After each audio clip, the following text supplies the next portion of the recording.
Sometimes you have to record a podcast, you don't know what it's gonna be. Turns out it was a different film than we intended to see. So we just made another one. It's all going wrong, much like this episode. The podcast is called Hurd Ya Saw.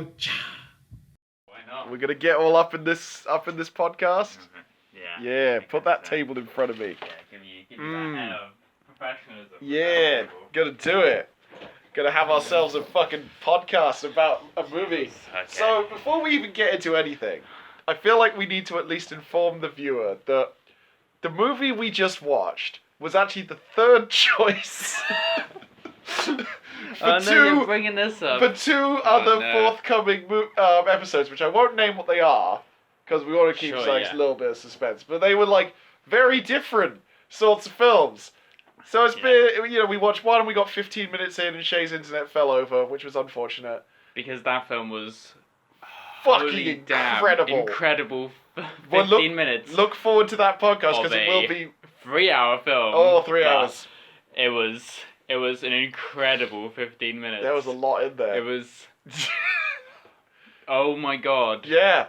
But here's the thing, look forward to that podcast, which will probably just me and Shay. Maybe housemates of mine? Yeah, maybe. I feel like Callum would be. Yeah, Callum will be in for it. And mostly us just going, ah! But we didn't watch that.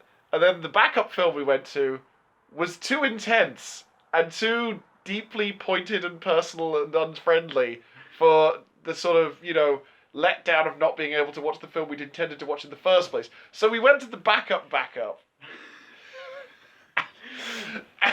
Hey. And now here we are, having watched that. So, welcome back to Hurd Ya Saw. I'm joined today by Shay. Hello there. It's just me and Shay. It's one of the weird casts, because no one else comes on these ones except us. Hey, for some reason, people don't want to watch intense masterpieces that last 3 hours long, or creepy, dread-filled anime. No. Or Elvis choice. Weird Stephen Chow comedy. What the fuck are you doing, Stephen? What are you doing? Titled Journey to the West. Yes, Journey to the West, based on the famous Chinese legend of the Journey into the West by a Buddhist monk, Sanzo the Buddhist monk, accompanied by 3 demons, Sun Wukong, Cho Hakai, and Sha Gojo, the water demon, the pig demon, and the monkey king. So, this movie's not about that, really. Just head straight up out the gate. Nah, that's not what this is about. We gotta begin with one-line hot takes. Oh. I don't know how to one-line hot take this shit, but I'll give it a go. Do you want to go first, or shall I? Go ahead. You want a nice send-off to your girl? Wham! She's exploded! That's my one-line hot take. Either that or just Doom Train Crew. Mine is I am not enlightened. No way, no.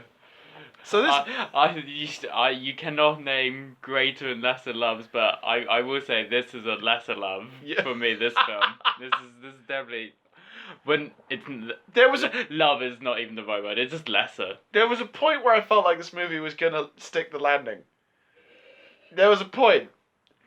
And then it didn't. Then it really didn't. Super hard. It exploded its shins out through its kneecaps going, fuck! Oh god!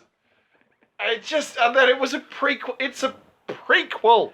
It's an origin story. So I didn't catch the names of all the different people, but main protagonist, main boy, Chen, turns up to a village with a water demon. And he is like, I'm going to use nursery rhymes to defeat a demon and save the people. I want to awaken the goodness in this demon's heart. Beautiful singing voice. Yes. Lady Demon Hunter comes, defeats the water demon, goes, I'm really badass, and hey, I think, we're into each other, right? And the main protagonist's like, no, I don't think so. I think you're wrong on that front. Cut to, alright, well, let's talk about this sequence, because... Are we going to the pig guy, or are we going the pig guy. Because first he visits his master. His master. He has a big cry! I And heard he's the so big cry- sweet. Okay, so yeah. Chen is such a good boy. So it's a Like, good I boy. will say that I feel like the character of Chen, prior to the end, because we'll get to the end, but like he's such a nice guy and like just a nice protagonist who doesn't want to really fight. He wants to defend people, but he wants to do it through music and love and bringing out the goodness in things. Yeah, okay, let's just say that. The premise is, because I want to talk about Chen, because Chen's my boy. Chen's everyone's Chen- boy. He's such a Chen- sweet boy. So I want to just talk about that for the whole podcast. Let's go for it. Let's go so for let's Chen. just quickly break out the premise, which Yeah, is, yeah, Chen is a demon hunter who just wants to bring out the good in the demons. Yep. But there's Lady Demon Hunter, Doa, who really loves Chen, but also really loves killing demons. but is very violent and killing demons, yeah. So she's constantly trying to give with Chen, and Chen is thinking he must get to a greater love, a greater Buddhist love, a and sense keeps- of enlightenment. a sense of enlightenment, and keeps rejecting her advances as they go hunt for the different demons, mainly a pig demon. Anyway, that's the premise. Yeah, Let's talk about let's Chen. rock and roll. My boy, my pretty boy Chen. He's so beautiful. This is the main positive about this film is pretty boy Chen. And a lot of like gazing at Chen. Oh, Chen. And about how hot he is. Oh, Chen's so pretty. And so sweet. And so hot. And great sweet. hair. Oh, so you're introduced to him, and he's got this amazing, like, puffy head of hair. Some of the thirst is quite real on our end here. There's a lot of thirst for Chen. Yeah. I mean, we can't really... Here's the thing. Doa's interaction with him is like, she's like, haha, you're dumb and a shitty demon hunter. And then he kind of sort of saves her in their first encounter with the pig demon. And she's like, I'm in love with you now. Yeah. And he's like, no, thank you. It's weird because she gets naked, like, instantly. Yeah. He's, like, a bit embarrassed. And a little attracted, because Yeah. he gets to know me. He's like, oh, she's But an attractive lady. she's like, oh, this is just part of the job. I need you to do this thing. But I think it's the nosebleed that makes her go, oh, you're into me, and now I'm gonna reciprocate way too hard. Yeah. Way too hard. And the thing is, we were like, oh, initially she's like, hey, I want you to kiss me. And he's like, no. And that's fine. That's all okay. It's a misunderstanding. Whatever. So then Chen goes back to his master. Is all like, I couldn't beat the pig demon, and I couldn't, I want to know how to do good demon hunting. And his master says, you got to go find the Monkey King, dude. He's sealed up in Five Finger Mountain. You can go find him if you go that way. And he's like, I'm gonna go do that. And so here's the scene that really sort of where the movie took a turn. Okay. And initially I was like, oh, okay, this is a good turn. Then we take another turn later, which I feel was a bad turn. Okay. Like the first turn was like he's walking through the forest, and a fucking doom train rolls through. And, like, a bunch of dudes with, like, weapons and shit are all like, hey, we're demon hunters from the west, and we're here to kill demons and demon hunters, and they've captured Doa.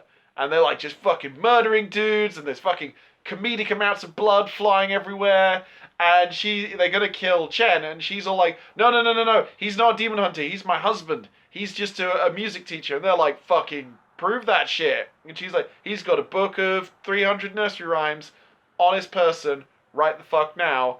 They take it out and they're like, okay, he's a music teacher. We don't believe you're a couple. You should fucking have sex in front of us. Yeah. And we're like, this is a turn. And then they go like, do it, fuck him. And he's like, I don't want to have sex with you. And she's like, what do you mean? Like, just, it's fine. Like, we need to do this or live. And then one of them's like, oh, maybe it's a bit weird. Like, shut up. They stab him in the head. Like, blood shoots out of his brain. And it's like crazy. And then she's all like, look, and then she tears open she pulls her hands, but which have apparently been nailed together. She parts her hands to like help him take his clothes off. And he's like, hold on. And she's like, oh no. And she tries to pretend that her hands are in fact nailed together. He's like, just pulls the fake ends of the nails off. It turns out that's Doa's like family gang who live on the Doom train.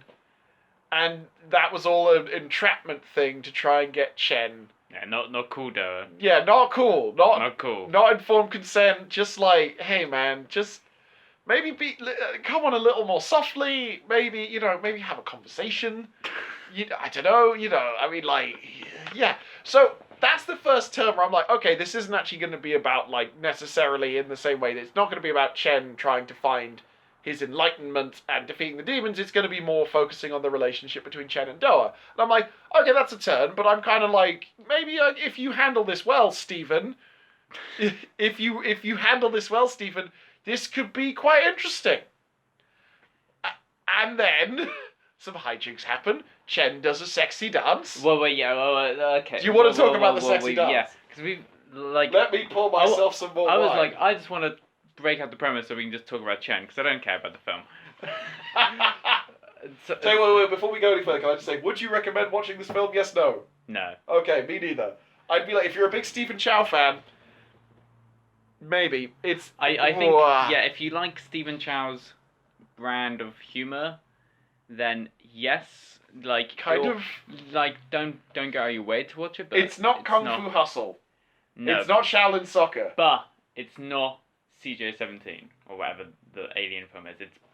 It's better than that. It's more interesting than that, certainly. It's not... I don't care for Shaolin Soccer. I like Shaolin Soccer. But it's fine. Yeah.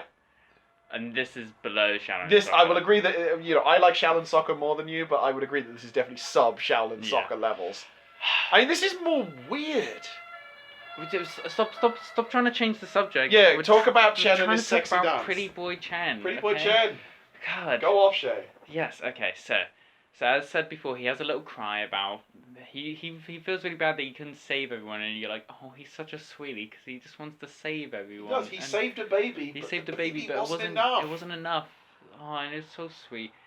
Because he didn't save a little girl. This film kills a little girl straight out the bat. It's pretty, bold. There was, a thought where we were like, maybe she's just been carried away, and nope, she's gone. Nope, she's dead. And her mum, too. And her dad.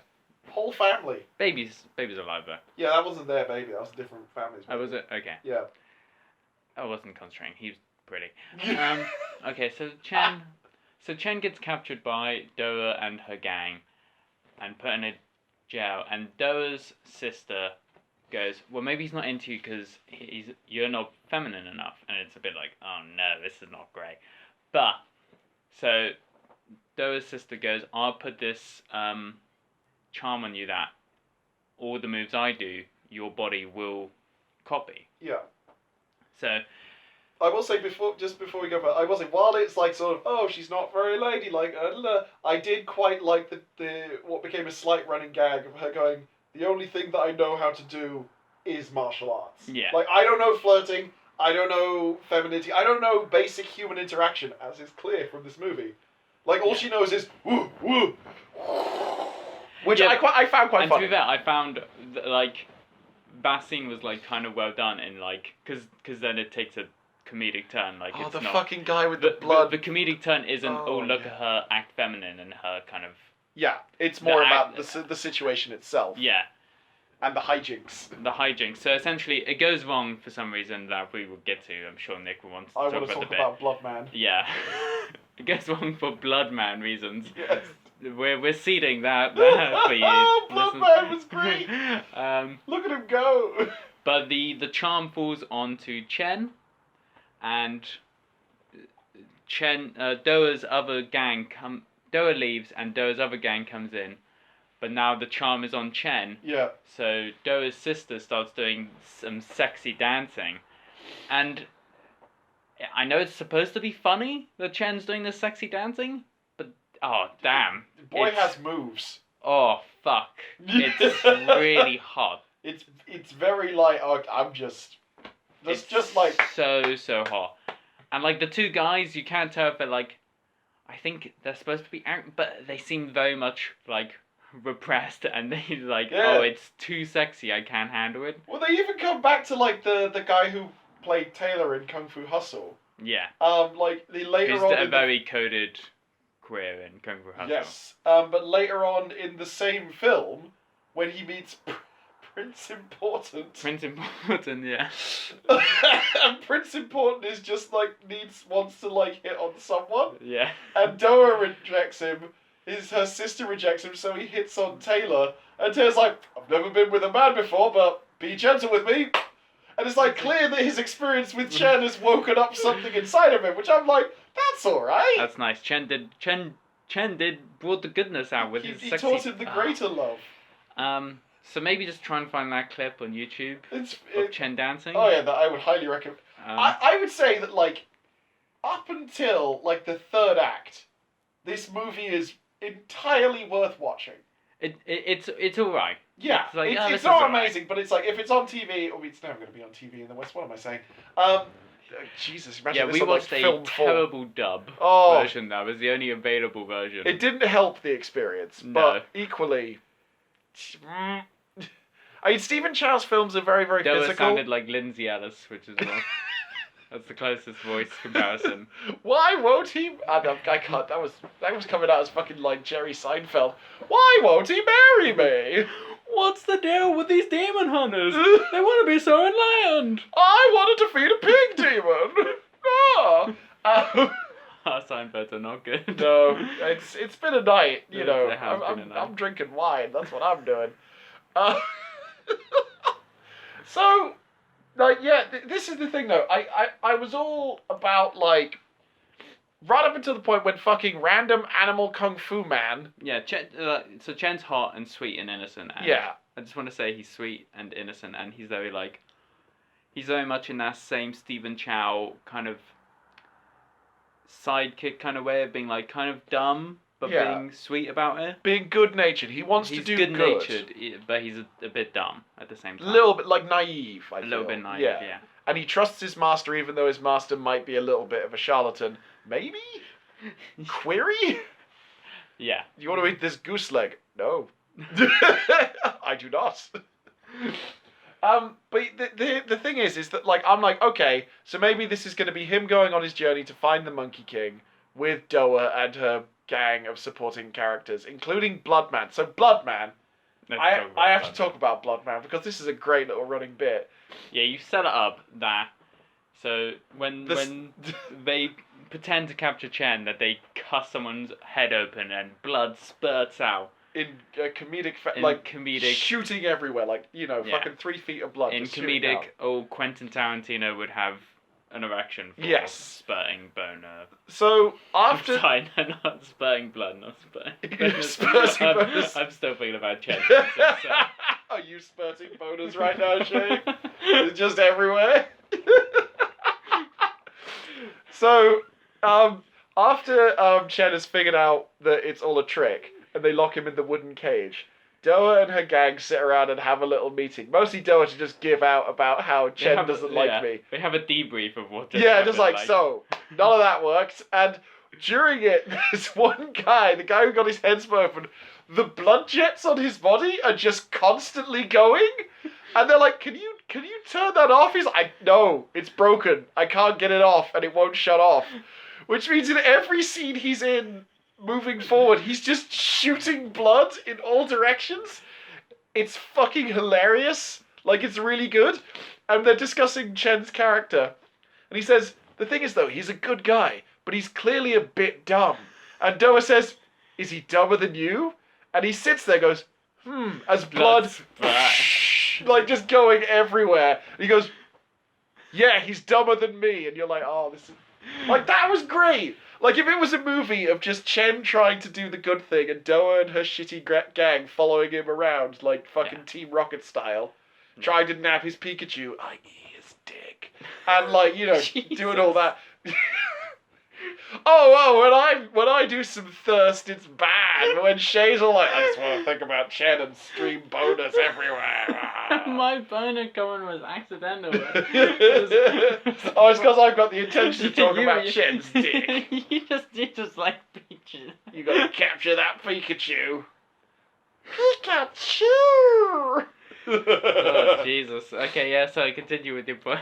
So, yeah, I would have happily watched a movie of just those guys, like, going on a quest. That would have been fun. That would have been fun. And it would have very much fit into what's good is when Stephen Chow has, like, little comedic set pieces that are, like, smart and have, like, an idea and go. So the blood splatting's very good, and it reminds me of, like, the Kung Fu Hustle knife throwing scene. Oh, the knife throwing bit's so good. Like, those little moments that he creates, those little scenes are, like, so good.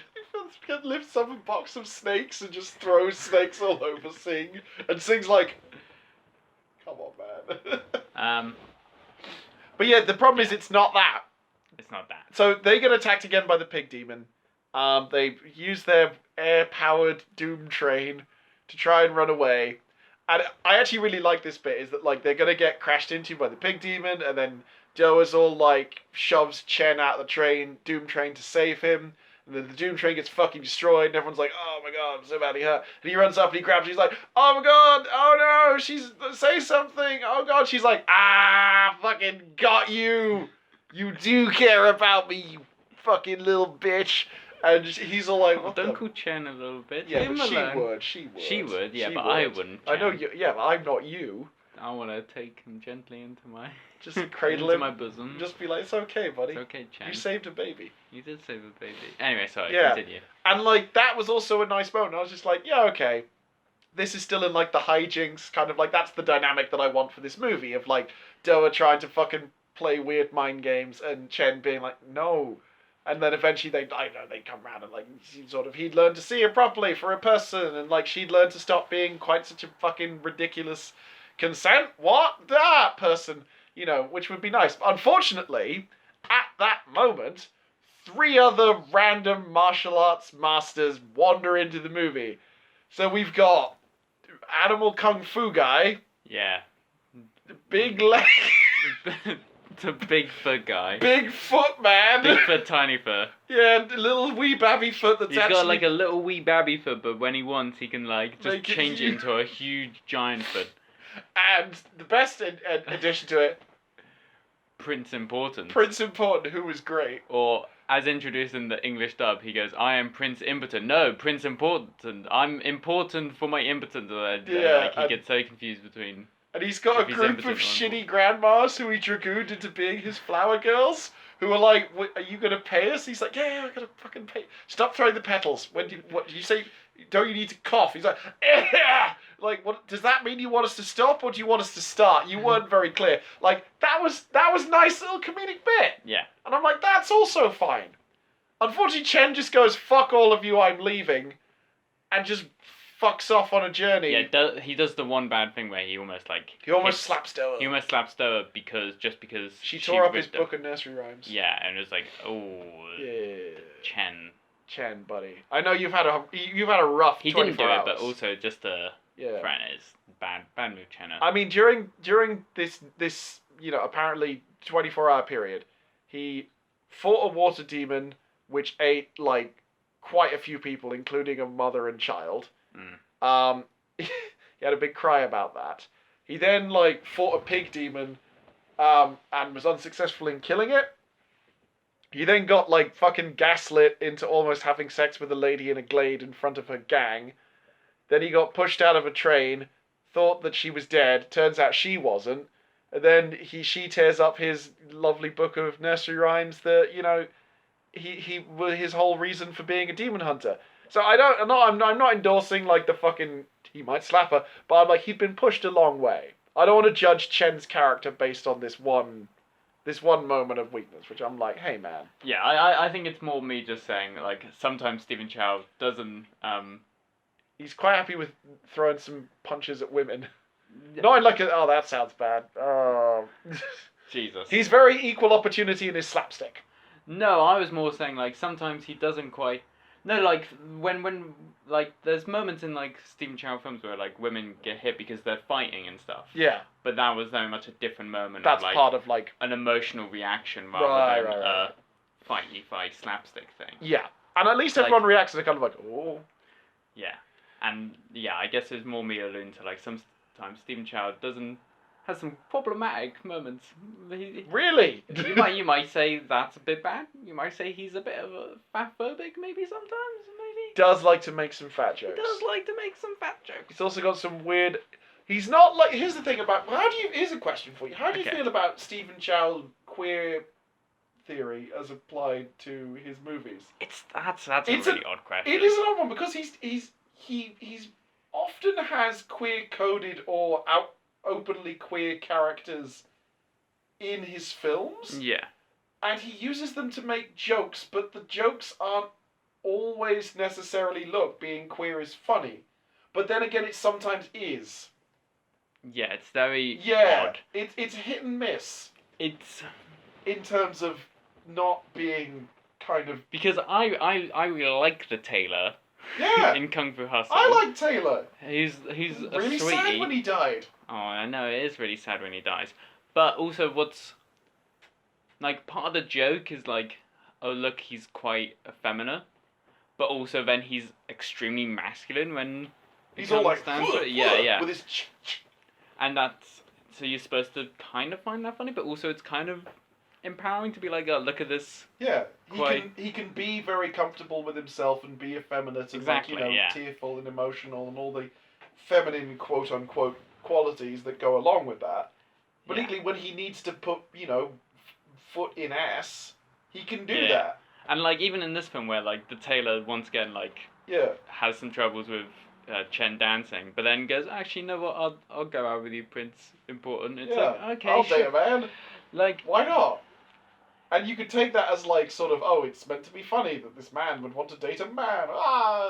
But equally, I'm like, well, no, because like, I don't think that it's such a throwaway moment that it doesn't feel like it's meant to be necessarily a punchline.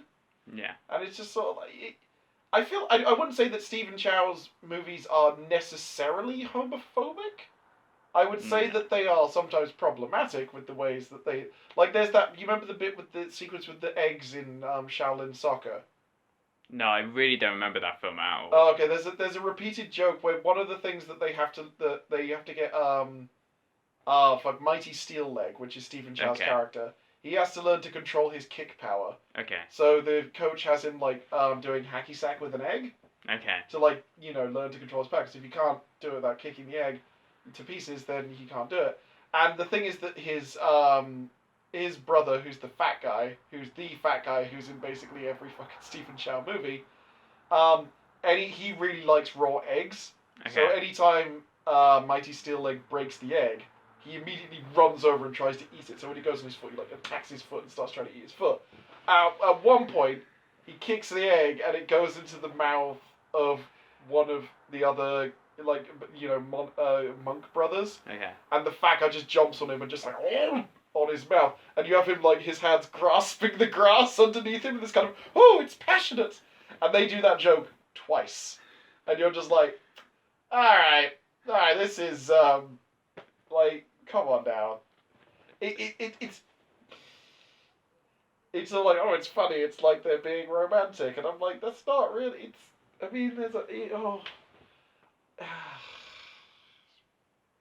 He's an odd un. We have to talk about the third act, don't we? Where the Well, movie takes. you were kind of I kind of stormrolled with my like, problematic stuff going on in this film, but you were talking about something about. Yeah, so these three fucking martial arts dudes turn up, and they're all like, we gotta beat this pig demon for some reason.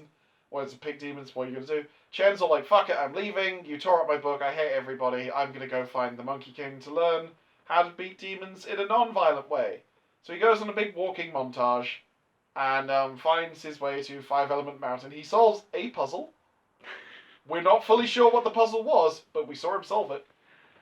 And he found the Buddha statue mountains, goes into a cave and meets Sun Wukong, the Monkey King, who is fucking crazy because he's been in a cave for 500 years. Yeah. There's a quite enjoyable sequence where he tries to break some bamboo to prove a point, and he can't do it with 3 pieces, so he does it with 1, and then he messes his hand up. He's like, what other fruit have you got? Give it to me, I'll destroy all of it. And he takes out a fucking one of those spike fruits. Yeah. He's like, I don't want that.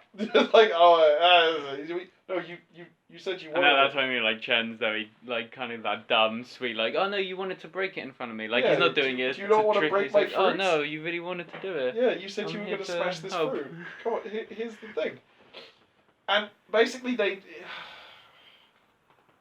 So, the Sun Wukong is like, hey, the only way to beat the pig demon is to get someone to reenact the dance that his wife came up with to the song that he wrote, and then I'll take care of it.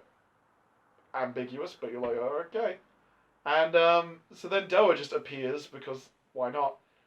And Sun Wukong teaches her to dance. She's still very sweet on Chen. And then they go out, and Chen plays the music with these musical instruments, and she does the dance, and he's like, oh. Like, he sees her, like, you know... Sees her in the moonlight. Yeah, and he's very taken with her. The pig demon turns up, and it's, like, gets turned into a piglet by Sun Wukong. And here's the problem, is that, like, Doa's all like, hey, marry me. And Chen's like, no. And then she's like, jokes, I put my magical shape-changing ring weapon on your finger. It can't be removed. It burrows into your flesh, and now it's on you forever, so we're married. And then he goes to chop his own finger off. And she's like, alright, fine, jeez. Okay. I'll just go. Whatever, man. And she leaves. And I'm like, okay, well, maybe he's gonna, like, you know, go and figure out his shit. No. He acts then, on the pleading of Sun Wukong, plucks the lotus flower from the mouth of the cave, which was the actual seal that was keeping him in the cave. And then the movie dissolves into a fucking dumb fight scene. Yes. For a while. A long, long while. Where he tears out all of Chen's beautiful hair, which was, yes. Let's be honest, one of the biggest tragedies of the movie. He fucking kills the shit out of the other 3 martial artists who appeared to try and fight him, like, in elaborate ways. All the 4 grannies run away, which I liked. And then he's gonna go and kill Chen, who's still praying to Buddha. And Doa turns up, and yeah, she tries to defend Chen. Monkey King's having none of that shit. And he breaks her arm, and she's like, don't give a shit. Tries to kick him, he breaks her leg. It's quite graphic, and I was like, Jesus Christ. This is the thing. Stephen Chow movies have a habit of sometimes taking a wild, hard, right-angle turn from fun, goofy comedy shenanigans into, like, no, people are fucking getting hard-ass murdered right now.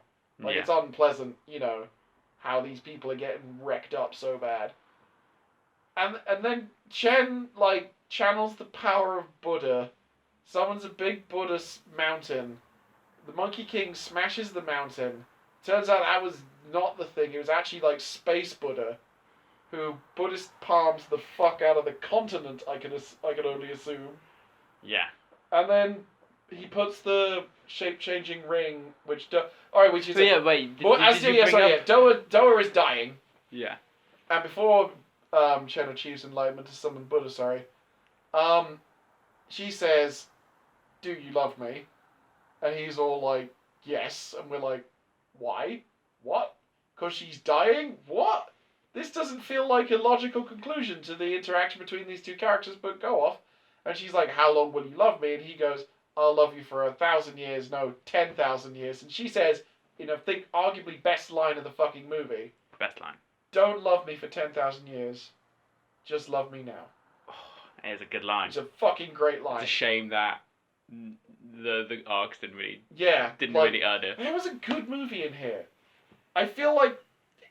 But, more importantly... She puts the ring on his finger.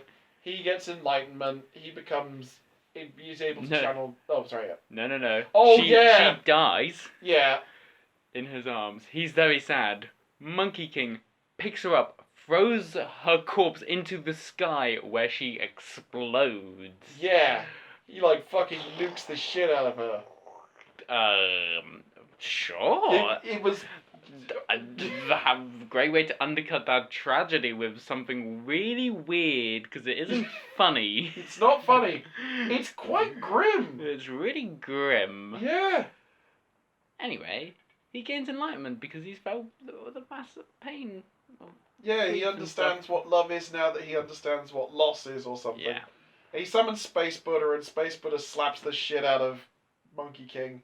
And they go into, like, a weird fucking forest dimension where Chen puts the shape-changing ring into a crown. It's the Ryu Jingi band, for those of you who know the Journey to the West mythology, which basically, in the book, the way that they decided to control Sun Wukong is they put the band on his head, and any time he would misbehave, the band tightens and causes him pain, so it keeps him in line. And that's, you know... see, the thing is, Chen was not the person who put that on his head. Buddha was, but we're playing a lot. And then, so basically, we're nearly at the end of the movie. he goes back to his master. The master's like, well, Chen, what did you learn? And he's like, well, the great love's important, but it's only through loss that you can learn. He goes, cool, do you know how to save humanity? He says, yes, it's in the books in India. He says, cool. Camera pans over, revealing human form of the water demon, human form of the pig demon, and Sun Wukong, the monkey king. He says, these are your boys. Go have a journey, perhaps to the west. And they walk off into the fucking sunset, and Chen looks over and sees Doa's face in the wind. It was a prequel. It was an origin story. I was like, this is not what I wanted this movie to be. Rather than being an actual self-contained, complete arc for these characters, it's all set up. It's all jimmying you up to It's all sort of... set up to a sequel that did Did not happen. No closure. Fuck this. Just... It's like World of Warcraft all over again. Oh, is that what happens in World of Warcraft movie? Is it all set up? It's all set up, that movie.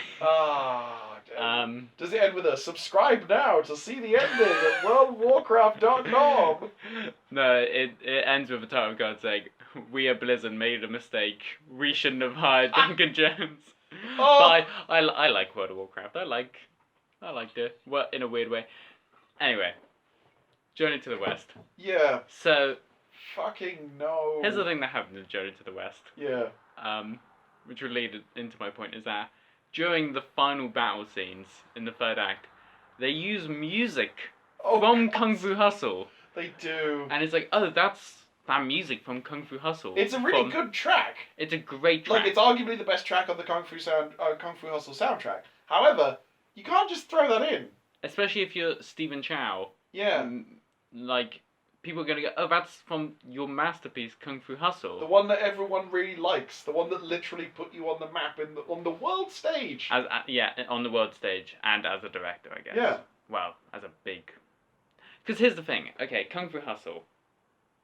Kung Fu Hustle is a brilliant film. It's fucking that great. That has a very tight story, and has multiple characters, but knows how to introduce them and get rid of them and build up this growing threat and war going on. Yeah. And has a character arc for most of the characters. Yeah. Excellent stuff. And also, which Journey to the West doesn't have. And unlike Journey to the West, it also has no problems with tone, because what it smartly does is it introduces kind of the serious thing straight away. Yep. Of like, here's the kind of Axe Gang. Yeah.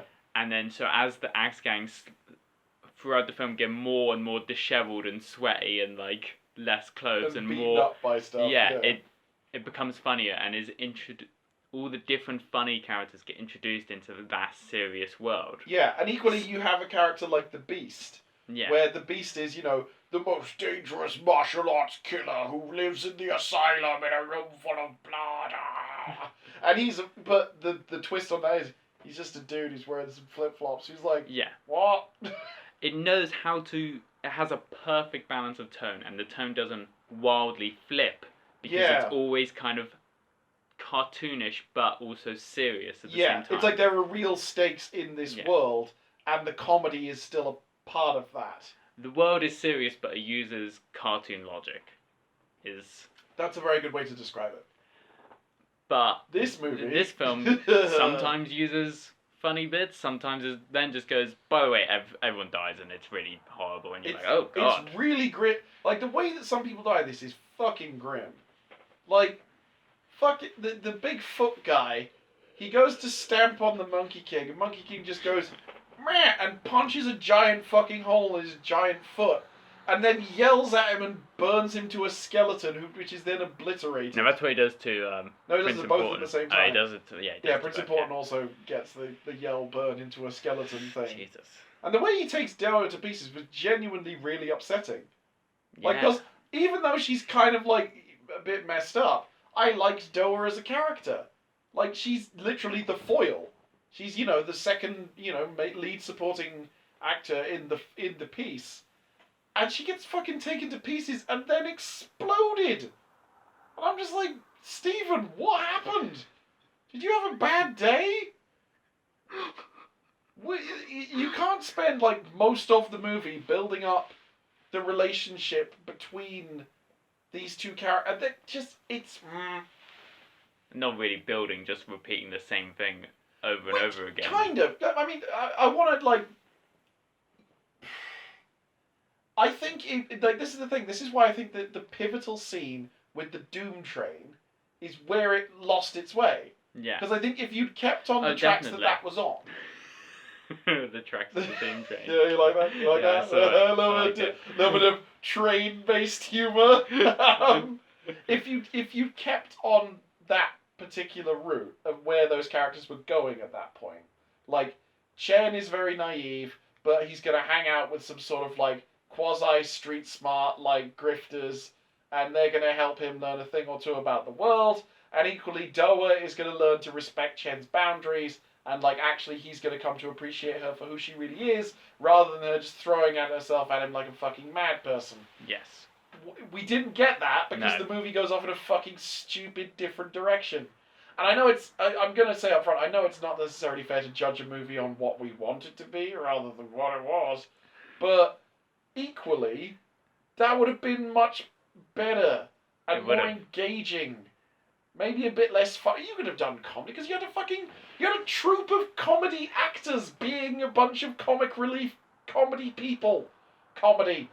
Just, Yeah, those comedy people would have been excellent, and they could have had some fun, like... More Blood Man! And they could have died kind of... You could have built up those characters, have them, like... And then them die kind of slowly, one by one, and then feel really emotionally... Like, oh, this is really sad. And not like, oh, this is sad and grim, and where's this come from? But like, oh, this film built up these characters to make you feel... Yeah. Imagine when if Bloodman like actually had all his blood come out and you're like, oh no, and then it finally stopped and you're like, oh no. He's actually dead. He's dead, Bloodman. Oh, that would be great. That would have been beautiful. Or if Taylor is like, he's like, I've been exploring my sexuality and I'm finding a new lease on life. Oh no, I'm dying! Oh no, that would have been, oh no. No, that would have been sad. This is the thing, I think this movie was funny in places, but it was really kind of a downer. Yes. This is the thing. There were bits that really made me laugh. There were a lot of really good moments and a lot of really good performances. I feel like Chen and Doa both did a really good job with the characters that they had. But at the same time, I came out this just like a bit miserable. I was like, not that just because I didn't really enjoy the back third of the movie, but also because like it's really quite grim. Yeah. Like, Buddhism is full of, like, the whole, like, you must give up everything in the pursuit of enlightenment. That's, like, some of the tenements of the actual religious system. But at the same time, man, that doesn't make for a fun comedy movie. No. I feel like, that's the problem. Like, much like CJ17, whatever it's called, that film is a bunch of stuff put together that doesn't mesh together in a kind of normal film feature length running time. It doesn't quite work. Unlike CJ17, this film had funny scenes and sometimes almost like the line of Doa saying, oh, don't love me for 10,000 years, love me now. Yeah. That's a great line. It's a great line. There's good moments in this film that don't go together because the film as a whole hasn't worked out its rules and its tone and its style. Critically, its tone. That's the thing that's really letting it down. CJ17 has that, but doesn't have... The scenes aren't funny and the scenes aren't dramatic enough. So Look at Stephen Chow with this CGI alien! Yeah. It turned into a squid or something! This is more of a film you'd want to watch on YouTube. As in, just watch, like, clips of, from, like, the 10 clips from movie clips, go, oh, that film does look good. Yeah. And then not watch the whole film put together. You might have the sort of thing of, like, man, clip 10 really seems to be, like, from a different fucking movie. That's a bit weird. But just... But clip 10, you might go, oh, wow, they must have done some really great character building to get to that point. Get to the point where, like, they Doa didn't. dies, yeah. But... It's just one of those things that and also like the drive to try and make it a franchise. That didn't need to be this. And I mean, here's the thing: you mentioned to me while we were watching the movie, the not very good Jackie Chan and Jet Li collaboration piece, Forbidden Kingdom. Yes. Forbidden Kingdom's a mention fucking trash movie. It's a really bad film. It's bad, and everyone was like, "Oh, Jet Li and Jackie Chan in the same movie. It's gonna be great." But that was the big marketing thing of like, yeah. And then you're like, oh, and now there's also this white kid who does just out of nowhere. Here's the thing. I didn't understand the rationale for it on any level of them putting that dude in the film, because I'm like, okay. Everyone knows who Jackie Chan is. Everyone knows who Jet Li is. Arguably, they are the two, at the time, biggest Chinese kung fu movie film stars in the world. Yes. Like, they are, Jackie International superstars. Oh yeah, Jackie Chan is literally, like, almost a fucking shorthand for kung fu movies. People are like, oh, Jackie Chan movies. He's a genre-creating fucking genius. Yes. You know. And Jet Li managed to, in many ways, quite impressively, come out from under that shadow and actually establish his own brand in the West as well. You have them. You don't need fucking John Nobody, white boy, to be the viewpoint character. No, I don't want that. I want to watch Jackie fucking Chan and Jet Li. That's what I want. That's why I bought a ticket. I saw that movie in the cinema when it came out because I was excited by the prospect of Jackie Chan and Jet Li being in the same movie. And there's that one scene where they have a fight and it's kind of cool. And then the rest of the movie, both before it and after it, is fucking garbage. It's cool, but neither of them win because contracts. Yeah, you can't show one of them to be superior to the other. That's why I like watching Jackie Chan films in certain times. So you know the Tony Joe essay where talking about Jackie Chan films and it's like Donnie Yen gets blown up with a firework. Yeah. And they go, oh, come on. Yeah. But it's like, actually, I think that's probably because in the contract, Donnie Yen's alright, can't be beaten by someone, like, a hand-to-hand combat. So there's probably, like, where you have to be defeated because you're the villain. And I feel like there's a lot of that interesting stuff of, in that world. I don't feel that's like I don't think that's necessarily in, I think that's a Western cinema thing. Okay. But like, in the Forbidden Kingdom, they're not allowed to beat each other because Jet Li can admit Jackie Chan's better than him, and Jackie Chan can admit Jet Li's better than him. Yeah. Because that would take away some of... Have you seen... Sorry, just off topic. Have you seen what's happened to Jet Li recently? What's happened to Jet Li? He got really sick. Oh, shit. He's like... I can't remember what it is, but he had... You're wildly changing the tone of this podcast. Like, it's already, like, just like the film. Yeah, just like the film, I know. No, it's like a genuine thing. Like, even though he's comparatively youngish... Yeah. Like, well, he's not young so much anymore. But, like, he got, like, a degenerative condition thing, and he's, like, he looks fucking much older. And, like, he's had to, like, stop acting and stuff like that just because he can't do it anymore. Shit, that's really sad. It is sad, and I'm just like, oh, man. You know. And I'm honestly just like... The thing with the whole Donnie Yen thing, like, one of the things that Tony Zhou makes the good point is that, like, Jackie Chan always fights at a disadvantage in his own movies, which is great. Man, I just want to watch Jackie Chan films. Jackie Chan films are great. Yeah. Or, like, you know, you know what I'd like to see? Well, what I would have liked to have seen at a time when Jackie Chan was still young and could, like, do it properly. I would have loved to have seen a young Jackie Chan and Stephen Chow working together. I think it would be weird. Jackie Chan does make a cameo in a Stephen Chow film. Really? Yes. I don't remember which one. I think it might be The God of Cookery, but I'm not too sure. Okay. I'm gonna have to look into that. But that's a cameo, so it's not really working together. Yeah. I think Jackie Chan might appear like as himself or something, like as a celebrity. Like, oh, hello. Something. Yeah, something I'm like that. Jackie Chan. Right. Wildly off topic. Yes. So Jackie Chan's great. Jackie Chan is great. Do tone. Yeah. He knows how to do serious and comedy. If you were going to take anything from this podcast, just go watch some Jackie Chan movies. Or Kung Fu Hustle. Kung Fu Hustle's great fun, you know. But, like, Rumble in the Bronx, fucking Who Am I, Mr. Nobody, fucking... really good films. All really good films. Like, Meals on Wheels, like, ace. It's all really good. Anyway, so, Shay, do you have anything else to say about Forbidden Kingdom? Wait. No, Forbidden not Kingdom. Forbidden Kingdom.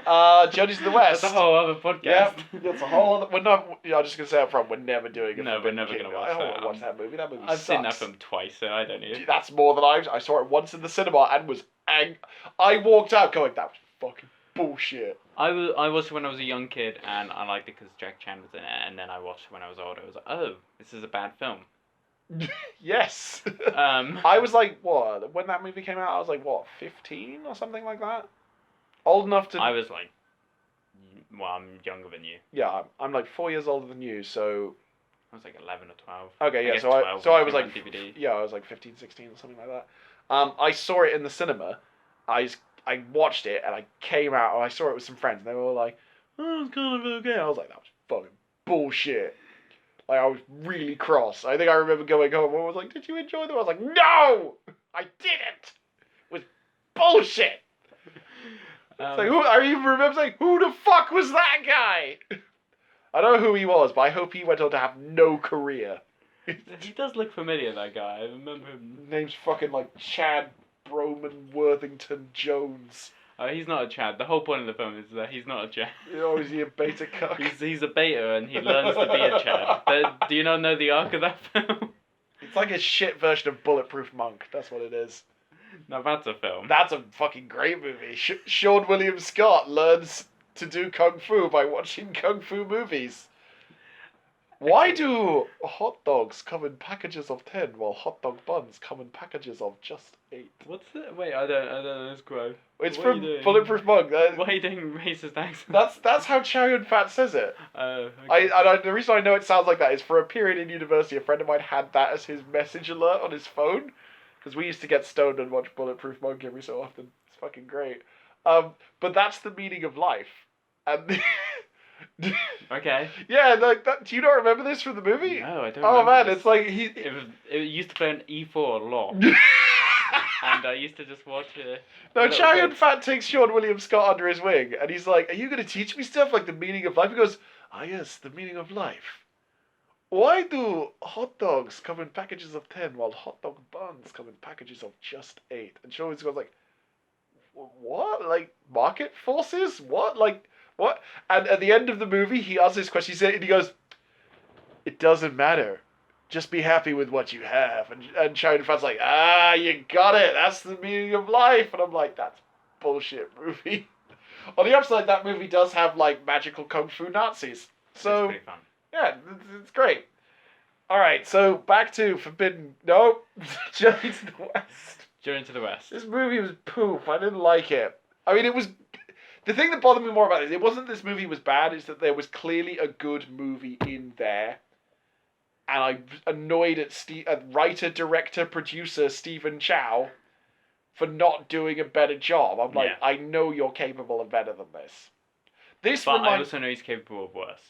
This reminded me of like there's a kung fu movie called Flying Swords of Dragon Gate, Okay, yeah. which is similarly a bunch of bullshit. And it's just like the tone's all over the place. Characters are just introduced for no reason. The plot is nonsensical. Someone's head gets chopped off and ends up in a box, and you're like, what the fuck is happening? You know, Great. it's that kind of thing. You're just like, you can't just. This is very style over substance. Yes. But the problem is there's just enough substance to make you think it's real. And then you're like, nah, it's not real. Can I push you, Shay, for a final thought? Yeah, I have nothing pithy to say. Like it's Chen's. I've got a thirst for him, but I don't. No thirst for this movie. But yeah, the movie is much like a water demon, and it sucked. All hydration. I can't think of anything pithy. It's a bad movie. Bad movie. Are you the king of meat? Yeah. Okay. Yeah. It's not good.